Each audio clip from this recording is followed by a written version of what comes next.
So this past Saturday at Comic-Con, a few people held this little award ceremony thingy for best and worst manga of recent times, and I checked out the list, and a few of them I was content with, but there was a couple things that I was kind of like, what the fuck you guys are doing, especially if it's kind of being held in regard to the fact that even Anime News Network reported on it. I'm thinking to myself, you gotta have your shit on point. You can't just be saying, hey, you know, this and that. You gotta have your game on point. So I'm gonna read this and I'm gonna go down the list and I'll let you guys know what I think about some of this shit. So this past Saturday at Comic-Con International, Christopher Butcher, a comic writer and retailer, David Brothers, branding manager and comics journalist, Ava Voilin, a graphic novel reporter, critic and librarian, Bridget Alberson, comics journalist and editor, and Deb Aoki, manga editor and critic, held the annual best and worst manga panel, and here are their picks for 2016. Best new manga for kids/teens.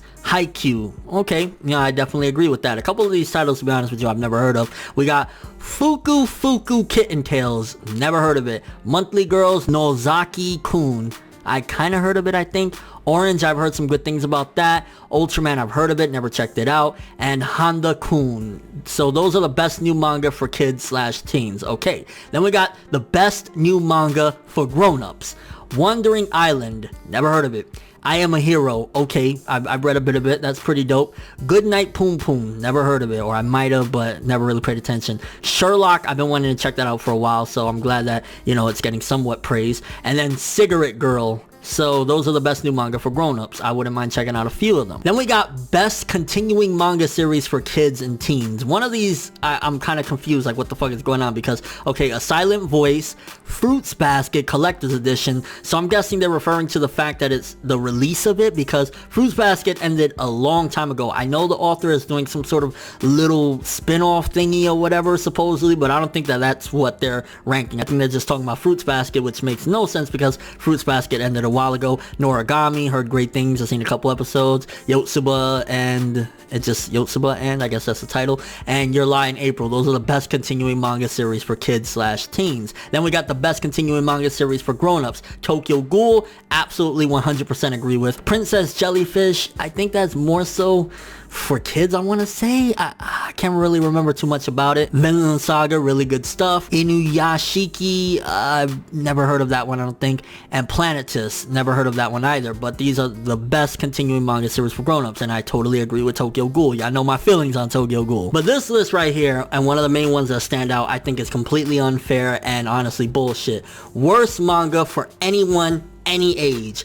Black Clover by Yuki Tabata. That is bullshit. Black Clover might not be the greatest thing in the world and it does have some problems, but to say it's the worst manga for anyone, any age, that is bullshit. And I totally disagree. And I think that, I don't know if they just maybe read volume 1 and they felt like it was too similar to Naruto and stuff like that, so they just dissed it or whatever. But to put Black Clover, because there's a few other titles in there, Tomodachi X Monster, Guardians of the Louvre, and Ninja Slayer Kills. If I'm correct, Ninja Slayer is that bad series that everybody hated on and shit like that. To put Black Clover in that category, especially #1 worst manga, that is straight up bullshit. Black Clover is actually pretty awesome. I think I read up to the 40s, somewhere around there. I haven't read it in a while, but Black Clover is awesome and that's total bullshit. And sometimes I wonder, like, do they just do this because if you look at, like, okay, Tokyo Ghoul is best, you know, manga for grown-ups and shit like that, and a lot of these series is like, are they just doing this because, oh, it's dark and, you know, edgy and shit like that, so it's better? Because Black Clover is not really a dark series, you know, it's more so like a shonen kind of lighthearted. There are some dark things at times, dark elements, but for the most part it's, you know, a standard shonen and shit like that. So I think that that's total just straight up bullshit. Like, maybe, you know, whatever, that's their opinion, but personally I completely disagree. I think Black Clover is actually pretty cool and it probably will be one of the next big things out of Jump once it gets an anime. But then there's another one that kind of had me puzzled as fuck.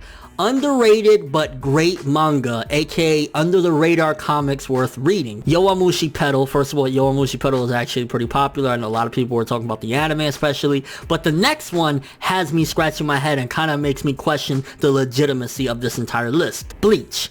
How the fuck is Bleach under the radar and underrated? That is one of the most popular, the big three. How is that underrated, under the radar and shit like that? That doesn't make no fucking sense. So once I see that, I'm thinking to myself, well, how can I trust anything else when they're saying that Bleach is under the radar. That's one of the most popular manga in the entire country. Like, what the fuck? And then most anticipated new manga from licenses of North America 2013 to 2014. And one of them is Attack on Titan Anthology. Now, I know Attack on Titan is big or whatever, but I don't think people are that excited about any of the spin-offs. I think most of the excitement comes from actually the main manga, because all the other spin-offs, I personally know I don't give a fuck, and most of my friends don't give a fuck about any of the spin-offs, aside from like maybe the Levi one people were kind of hype about, and Before the Fall they were a little bit, but the Anthology, I don't give a fuck about it, and I know a lot of people don't either. But I agree with Erase being on most anticipated, because Erase, I want to check out the manga more. And then most wanted manga, you got Mob Psycho 100 on that list, so I'll agree with that particular part. But again, a lot of these series, I never even heard of them. So in essence, they have some good picks, but then some shit on this list makes me question, like, what the fuck are they doing? Bleach under the radar, Black Clover, worst manga for any person, any age. Like,